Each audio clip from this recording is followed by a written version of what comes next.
नमस्कार मित्रों, आपके अपने YouTube चैनल राज4 न्यू राजस्थान पर आपका हार्दिक स्वागत करता हूं। दोस्तों, हम यहां पर भूगोल विषय के बारे में अध्ययन कर रहे हैं। भूगोल विषय की हम 4 क्लास पीछे पढ़ चुके हैं। दोस्तों, आज की क्लास में हम अक्षांश रेखाओं के तीसरे पार्ट की जो है बात करेंगे। चलिए दोस्तों, अगर हम बात करें कि ये जो समय आपके पास में है बहुत ही उपयुक्त समय है। इस समय को आप बहुत अच्छे से सहेज कर अपने नोट्स तैयार करें। ऐसा समय आपको बहुत अच्छा समय मिला है, उपयुक्त समय मिला है कि आप थोड़े मानसिक तनाव से थोड़े दूर हुए हैं। क्योंकि मैं जहां तक समझता हूं एग्जाम जो होने वाले हैं बहुत ही ज्यादा समय लगेगा एग्जाम होने में। तो आप दोस्तों आगामी प्रतियोगी परीक्षाओं के लिए अपने बहुत शानदार तरीके से नोट्स बनाएं। और जैसे जैसे मैं आपको भूगोल विषय के बारे में बता रहा हूँ, आप प्रत्येक टॉपिक के नोट्स बनाते जाएं। एक दिन बहुत शानदार आपके सामने मैटर तैयार होगा दोस्तों, और बहुत शानदार आगामी परीक्षाओं में ये काम आने वाला है। सभी प्रतियोगी परीक्षाओं के लिए संदर्भ होगा ये दोस्तों, सबके काम आने वाला है। दोस्तों, हम यहाँ पर बात कर रहे हैं अक्षांश रेखाओं की, कि अक्षांश जो रेखाएं हैं, सबसे पहले दोस्तों मैं बात करूं यहाँ पर कि ये जो हमारी भूमध्य रेखा है, उत्तरी गोलार्ध और दक्षिणी गोलार्ध जो विभाजित करती है पृथ्वी को, उत्तरी गोलार्ध में कर्क रेखा और दक्षिणी गोलार्ध में जो मकर रेखा है दोस्तों, ये जो तीनों रेखाएं हैं दोस्तों, ये तीनों रेखाएं जो एक महाद्वीप से गुजरती हैं, वो महाद्वीप है दोस्तों कौन सा? अफ्रीका महाद्वीप।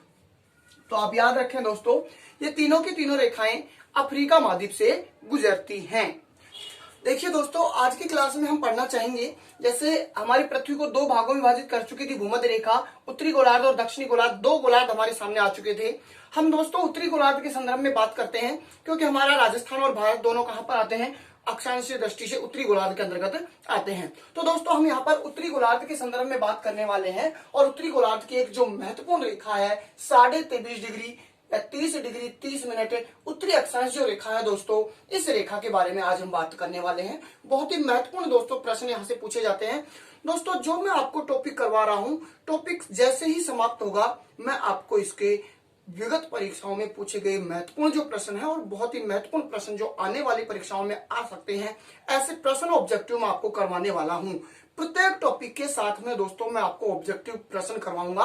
आप मेरे साथ बहुत ही अच्छी तरह पढ़ते जाएं। आपको ऑब्जेक्टिव प्रश्न मैं आपको करवाऊंगा, आप पूरे के पूरे ऑब्जेक्टिव प्रश्न यहाँ से हल कर पाएंगे। चलिए देखते हैं दोस्तों, हम बात यहाँ पर कर रहे हैं 23.5 डिग्री जो उत्तरी अक्षांश है। इस 23.5 डिग्री उत्तरी अक्षांश की अगर हम बात करें दोस्तों, बहुत ही महत्वपूर्ण रेखा, इसके बारे में देखिए। और इसको क्या कहा जाता है दोस्तों? कर्क रेखा कहा जाता है। इस 23.5 डिग्री उत्तरी अक्षांश रेखा को क्या कहा जाता है दोस्तों? कर्क रेखा कहा जाता है, या फिर दोस्तों इसको कहा जाता है ट्रॉपिक ऑफ कैंसर। हम बात कर चुके थे ट्रॉपिक ऑफ कैंसर के नाम से इसको जाना जाता है। पूछा जाता है दोस्तों परीक्षाओं में, ट्रॉपिक ऑफ कैंसर कौन सी रेखा है?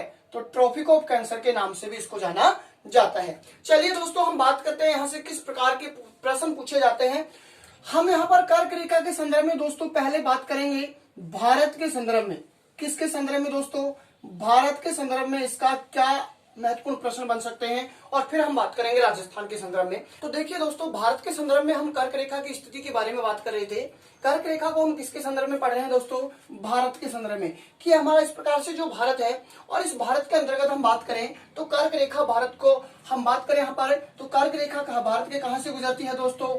मध्य से गुजरती है। कहां से गुजरती है? मध्य से। और कितने राज्यों से गुजरती है दोस्तों?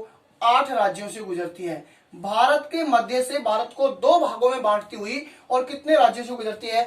8 राज्यों से गुजरती है। दोस्तों, एक बार सीटेट के परीक्षा में ये सीधा सा प्रश्न पूछ लिया गया था कि भारत को 2 भागों में बांटने वाली रेखा कौन सी है, या एक परीक्षा में यह भी पूछा गया था कि भारत के मध्य से गुजरने वाली रेखा निम्न में से कौन सी है।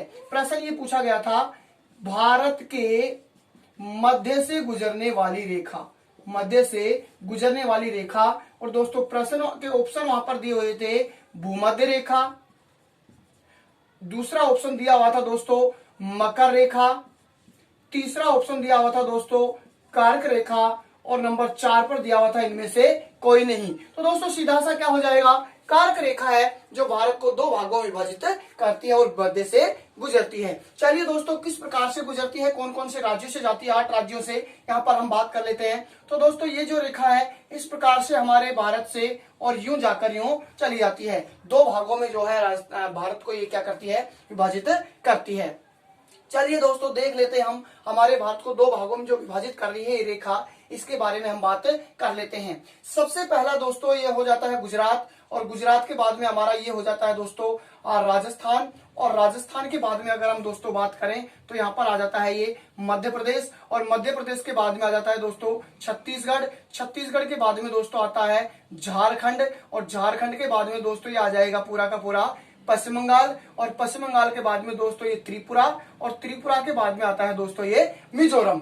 इस प्रकार से दोस्तों 8 राज्यों से होकर ये गुजरती है। चलिए दोस्तों हम 8 राज्यों का जो क्रम होगा, और क्रम क्या होगा दोस्तों, क्योंकि ये भी क्या है एक अक्षांश रेखा है, तो क्रम क्या होगा, पश्चिम से पूर्व की ओर, पश्चिम से पूर्व की ओर जो 8 राज्यों का क्रम है दोस्तों, हम एक क्रम से याद रखने 8 राज्य, ट्रिक व्रिक के चक्कर में ना फंसे आप, वैसे हम भी बता सकते हैं ट्रिक, लेकिन ज्यादा ध्यान ना। तो दोस्तों जो 8 राज्य होंगे, यहाँ पर 8 राज्यों के बारे में अगर आपके सामने मैं बात करना चाहूं तो सबसे पहला राज्य होगा दोस्तों यहाँ पर गुजरात।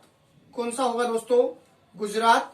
गुजरात के बाद में दोस्तों होगा राजस्थान, और राजस्थान के बाद में दोस्तों होगा मध्य प्रदेश, मध्य प्रदेश के बाद में दोस्तों होगा छत्तीसगढ़, छग लिख देता हूं मैं यहाँ पर, हाँ जी। इसके बाद में दोस्तों होगा झारखंड होगा, और झारखंड के बाद में जो दोस्तों राज्य होगा वो होगा पश्चिमी बंगाल होगा, पश्चिमी बंग होगा, और इसके बाद में दोस्तों त्रिपुरा राज्य है, और दोस्तों इसके बाद में जो राज्य है वो है मिजोरम। कौन सा है दोस्तों अंतिम राज्य, मिजोरम। इस प्रकार से दोस्तों ये 8 राज्यों से गुजरती है। चलिए दोस्तों हम बात कर लेते हैं यहाँ पर 8 राज्यों में से कौन कौन से महत्वपूर्ण राज्य हैं कर्क रेखा के संदर्भ में। दोस्तों हम बात करें ये जो मध्य प्रदेश है, तो मध्य प्रदेश में इस रेखा की सर्वाधिक लंबाई है दोस्तों। सर्वाधिक अगर लंबाई है कर्क रेखा की तो कहां पर है सर्वाधिक लंबाई, तो दोस्तों कहां पर है, मध्य प्रदेश में। हाँ जी दोस्तों, हम दोस्तों बात करें कि न्यूनतम लंबाई अगर राजस्थान में है, भारत में है, तो न्यूनतम लंबाई कौन से राज्य में है, त्रिपुरा में। तो दोस्तों इस रेखा की न्यूनतम जो लंबाई है इन 8 राज्यों में से वो कौन से राज्य में है, त्रिपुरा में। चलिए दोस्तों और अगर आगे हम बात करें तो हमारे राजस्थान की राजधानी क्या है दोस्तों, जयपुर है। राजस्थान की राजधानी क्या है दोस्तों, जयपुर है। और दोस्तों झारखंड की जो राजधानी है हम बात करें, झारखंड की राजधानी है रांची। क्या है दोस्तों, झारखंड की राजधानी रांची है। दोस्तों अगर हम बात करें इसके बाद में मिजोरम की राजधानी है आइजोल। क्या है दोस्तों, मिजोरम की राजधानी है आइजोल। दोस्तों मैं क्यों लिख रहा हूं यहाँ पर, ये देखिए आप, बहुत ही महत्वपूर्ण प्रश्न बनने जा रहा है आपके सामने। हम दोस्तों बात करें, कई बार परीक्षा में प्रश्न आ जाता है कि भारत के कौन से राज्य की राजधानी या शहर है जो कर्क रेखा पर स्थित है। तो दोस्तों कर्क रेखा पर स्थित जो राजधानी है वो है कौन सी, रांची। तो हम सीधा सा लिख देंगे कर्क रेखा पर स्थित, कर्क रेखा पर स्थित राजधानी या शहर, राजधानी या शहर है तो कौन सा है दोस्तों, रांची है। देखिए दोस्तों पूछा जाने का, प्रश्न पूछे जाने का तरीका आप समझ लीजिएगा।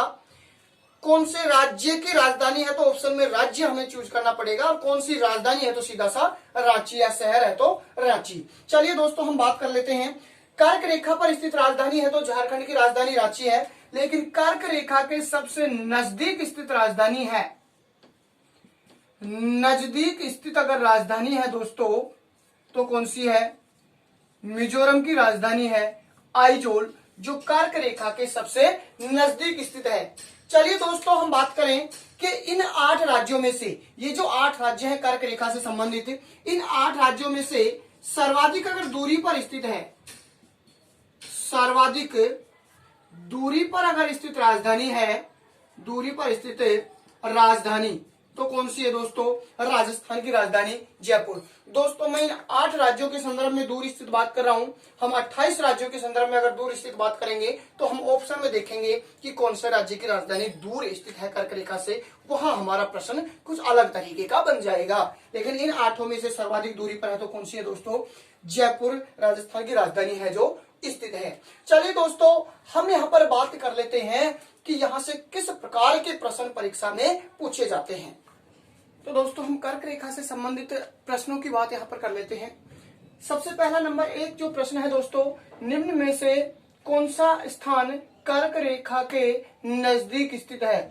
दोस्तों निम्न में से कौन सा स्थान कर्क रेखा के नजदीक स्थित है? वन रक्षक भर्ती 2016 में दोस्तों ये प्रश्न पूछा गया है। देखिए दोस्तों, ऑप्शन ए है चंडीगढ़ पंजाब, बी ऑप्शन है दोस्तों हिसार हरियाणा, सी ऑप्शन है दोस्तों कोलकाता पश्चिम बंगाल और डी ऑप्शन है दोस्तों जोधपुर राजस्थान।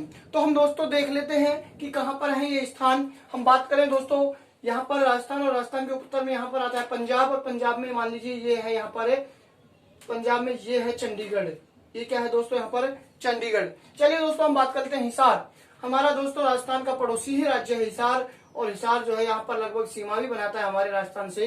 ये मान लीजिए दोस्तों हिसार। चलिए दोस्तों आगे बात करते हैं हम कोलकाता।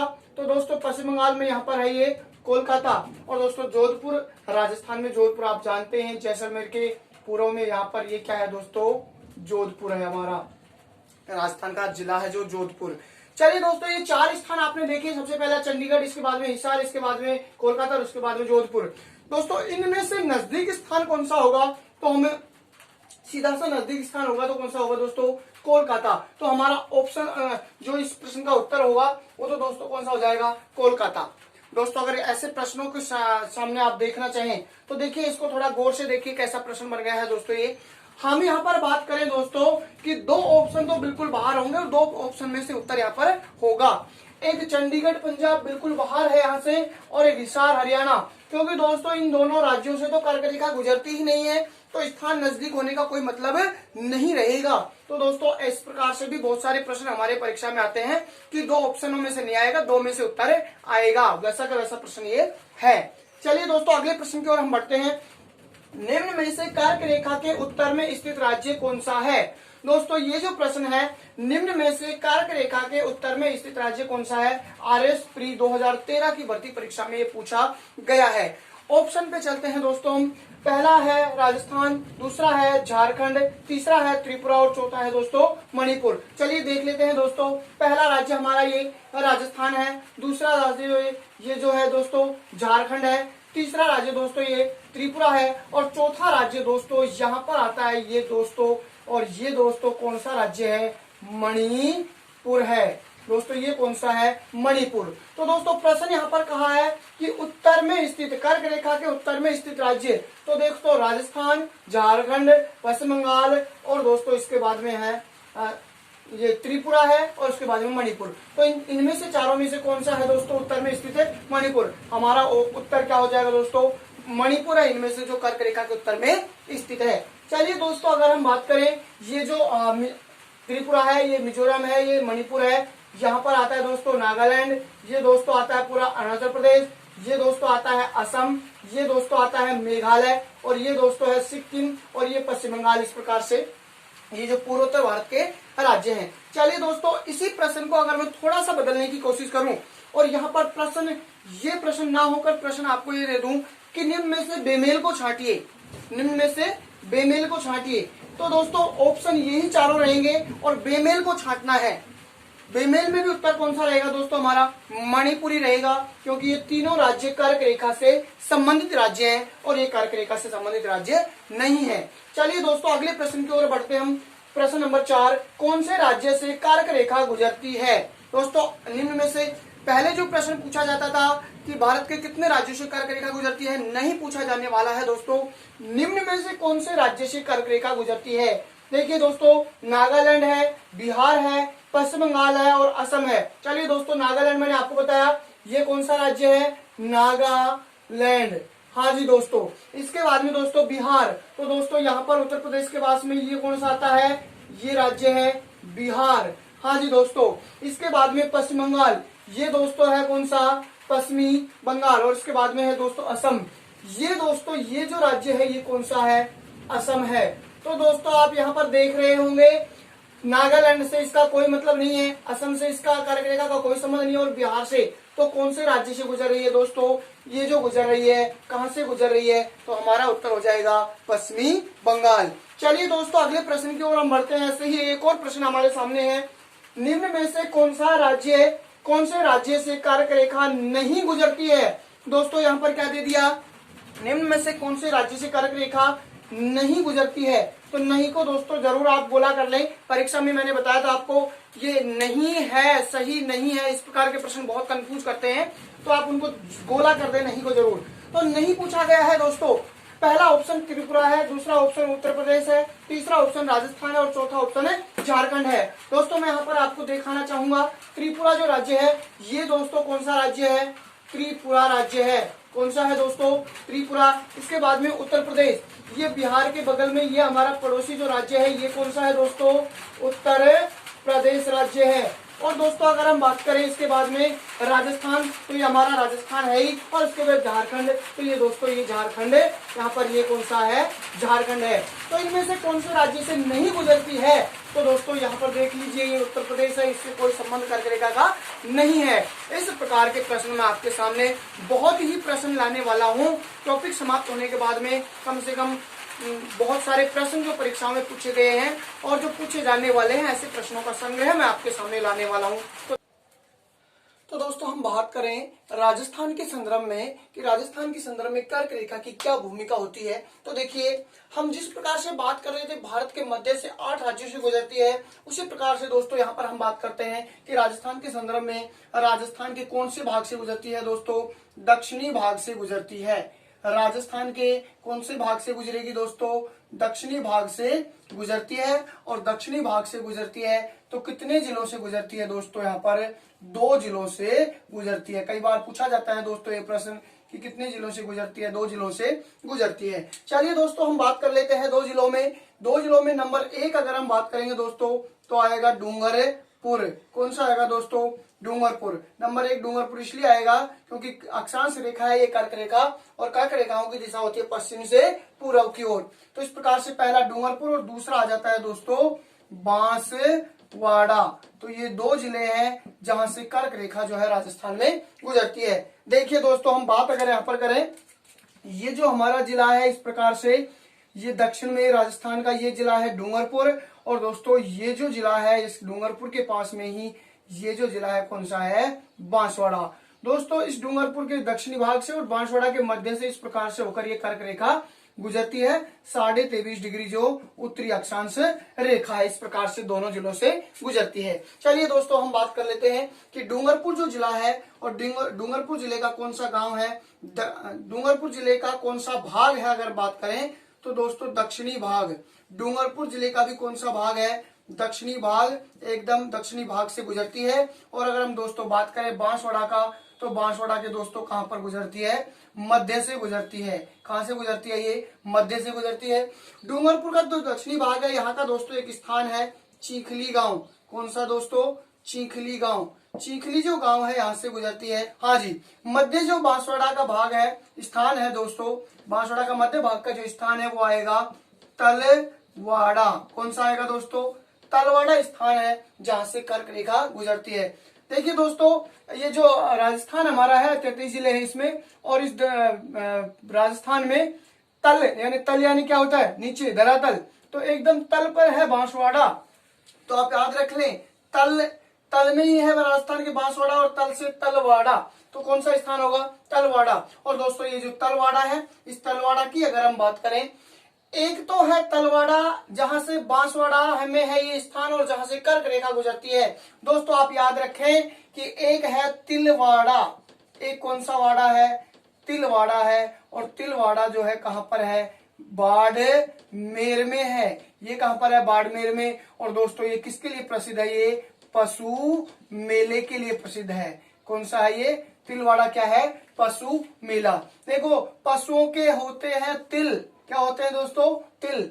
और ये पशु जो तिल, याद रखें आप, पशु मेला है तिलवाड़ा, तिल पशु के होता है, बाड़मेर जिले में है। तो सीधा सा याद रखें तिलवाड़ा बाड़मेर में। और किसके लिए प्रसिद्ध है? पशु मेले के लिए।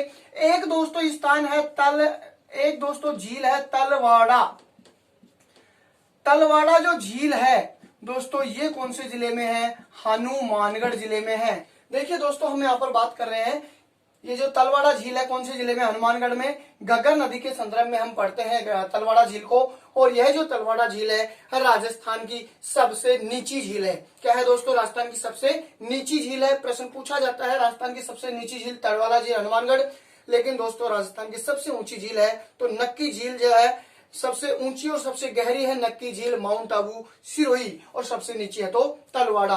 तो एक तलवाड़ा स्थान बांसवाड़ा में, तिलवाड़ा पशु मेला बाड़मेर में, और तलवाड़ा झील कहां पर है? हनुमानगढ़ में। चलिए दोस्तों हम बात कर लेते हैं, ये जो बांसवाड़ा का स्थान है तलवाड़ा, यहाँ पर एक देवी का मंदिर है और देवी है त्रिपुरा सुंदरी। कौन सी देवी है दोस्तों? त्रिपुरा सुंदरी, या इसको कह देते हैं तुरतई माता। तुरतई माता। कृषि सुपरवाइजर के परीक्षा में एक बार पूछा गया था दोस्तों ये कि त्रिपुरा सुंदरी का मंदिर कौन से जिले में है। तो हम तो यहाँ पर बात करें तलवाड़ा में त्रिपुरा सुंदरी या तुरतई माता है। इस मंदिर के पास से होकर ये जो है कर्क रेखा गुजरती है दोस्तों, याद रखें आप, इस मंदिर के पास से होकर कर्क रेखा गुजरती है। लेकिन दोस्तों कभी बांसवाड़ा में घूमने जाएं तो आप इस कर्क रेखा को ढूंढने ना लगे, क्योंकि ये कैसी रेखा है? काल्पनिक रेखा है, आपको दिखेगी नहीं है डोले के रूप में। चलिए दोस्तों ये जो त्रिपुरा सुंदरी तुरतई माता है, ये दोस्तों हम बात करें एक होती है हमारे यहाँ पर कुलदेवी और एक होती है दोस्तों आराध्य देवी। दो प्रकार की देवियां होती हैं, एक कुलदेवी और एक आराध्य देवी। कुलदेवी किसे कहते हैं दोस्तों? जो हमारे पूर्वजों द्वारा मना रहे हैं और वो हमें मनानी पड़ रही है, वो तो होती है कुलदेवी। आराध्य देवी हम खुद के अनुसार किसको मानते हैं? वो क्या है? आराध्य देवी। तो दोस्तों ये त्रिपुरा सुंदरी कुल देवी तो है किसकी? पांचाल जाति की। किसकी है दोस्तों? ये पांचाल जाति है, इसकी क्या है? ये कुल देवी। लेकिन आराध्य देवी की अगर हम बात करें दोस्तों तो हमारी पूर्व जो मुख्यमंत्री है श्रीमती वसुंधरा राजे, श्रीमती वसुंधरा जो राजे हैं, और वसुंधरा राजे की क्या है? ये आराध्य देवी हैं। कौन सी? त्रिपुरा सुंदरी तलवाड़ा बांसवाड़ा में। तो दोस्तों इस प्रकार से होकर ये बांसवाड़ा में जो राजस्थान में जो है इस प्रकार से कर्क रेखा दक्षिणी भाग से गुजरती है। तो दोस्तों इस प्रकार से हम बात कर सकते हैं कर्क रेखा के संदर्भ में। तो कर्क रेखा की महत्वपूर्ण जो विशेषताएं हैं इनकी बात हम दोस्तों करते हैं। सबसे पहली विशेषता इसकी बात करें हम दोस्तों, यह रेखा माही नदी को दो बार काटती है। कौन सी नदी को दोस्तों? माही नदी जो है हमारे राजस्थान के दक्षिणी में बहती है, और इस माही नदी को क्या करती है? को दो बार काटती है। माही नदी को दो बार काटती है। देखिए दोस्तों किस प्रकार से काटती है। ये जो हमारा दक्षिणी राजस्थान है और इसमें यहाँ दोस्तों मध्य प्रदेश से इस प्रकार से ये नदी बहती हुई आती है माही नदी, और हमारे राजस्थान के बांसवाड़ा जिले में प्रवेश करती है, और बांसवाड़ा के बाद में प्रतापगढ़ में बहती है, और प्रतापगढ़ में बहने के बाद में दोस्तों वापस डूंगरपुर और बांसवाड़ा की सीमा से होती हुई और गुजरात से जाकर दोस्तों खंबात की खाड़ी अरब सागर में अपना जल उड़ेलती है। कौन सी नदी है दोस्तों? ये माही नदी। और दोस्तों इस माही नदी को इस प्रकार से ये क्या करती है? कर्क रेखा दो बार काटती है। क्या करती है दोस्तों? दो बार काटती है। ये जो कर्क रेखा है ये दोस्तों इस प्रकार से एक बार यहां से काटती है और एक बार यहां से। तो कर्क रेखा दो बार काटती है। कौन सी नदी को? माही नदी को। पूछा जाता है परीक्षा में दोस्तों ये प्रश्न। चलिए दोस्तों माही नदी को कर्क रेखा दो बार काटती है, तो हम यहाँ पर बात कर लेते हैं कि हम जो अभी पृथ्वी पढ़ रहे थे और हमारी पृथ्वी पर जो ये भूमध्य रेखा थी, और ये कौन सी? कर्क रेखा, और ये कौन सी है? मकर रेखा। ये जो कर्क रेखा है इसकी तो हम बात कर चुके हैं। कर्क रेखा को दो बार काटने वाली कौन सी नदी है दोस्तों? माही नदी है। दोस्तों ये जो भूमध्य रेखा है इस भूमध्य रेखा को दो बार काटती है तो कांगो नदी काटती है। कौन सी नदी? कांगो, या इसको कहते हैं दोस्तों जायरे नदी। कांगो या जायरे अफ्रीका में बहती है दोस्तों। ये भूमध्य रेखा को दो बार काटती है। दोस्तों ये रेखा है मकर रेखा, और मकर रेखा को दो बार काटती है लिम्पोपो नदी। कौन सी नदी दोस्तों? लिम्पोपो नदी है जो मकर रेखा को दो बार काटती है, और ये भी कहां पर बहती है? अफ्रीका में बहती है। तो तीनों का आप याद रखें। कर्क रेखा को दो बार काटती है इस प्रकार से तो माही नदी, भूमध्य रेखा को दो बार काटती है तो कांगो या जायरे, और मकर रेखा को दो बार काटती है तो लिम्पोपो नदी है जो मकर रेखा को दो बार काटती है। दोस्तों आप सीधा सा एक ट्रिक याद रखें, माली कम भूखा। क्या याद रखना है? माली कम भूखा। वैसे मैं ट्रिक आपको नहीं बताऊंगा, बहुत सारी ट्रिक होती हैं, लेकिन ट्रिकों के आधार पर अध्ययन नहीं करवाऊंगा दोस्तों। मैं यहाँ पर सीधा सा विश्लेषण के आधार पर बहुत शानदार तरीके से और मानचित्र के आधार पर मैं एक विशेष सेशन लेके आने वाला हूं दोस्तों। मानचित्र की आवश्यकता क्यों होती है भूगोल में, ये मैं आपके साथ में बताने वाला हूं, एक अलग से सेशन लेके आऊंगा। चलिए दोस्तों, या आपको याद कर रखना है मालिकम भूका, मा से बन जाती है दोस्तों मकर रेखा। कौन सी रेखा? इसके साथ में ली से बन जाएगी दोस्तों इसको काटने वाली लिम्पोपो नदी। मा से मकर रेखा, ली से लिम्पोपो नदी।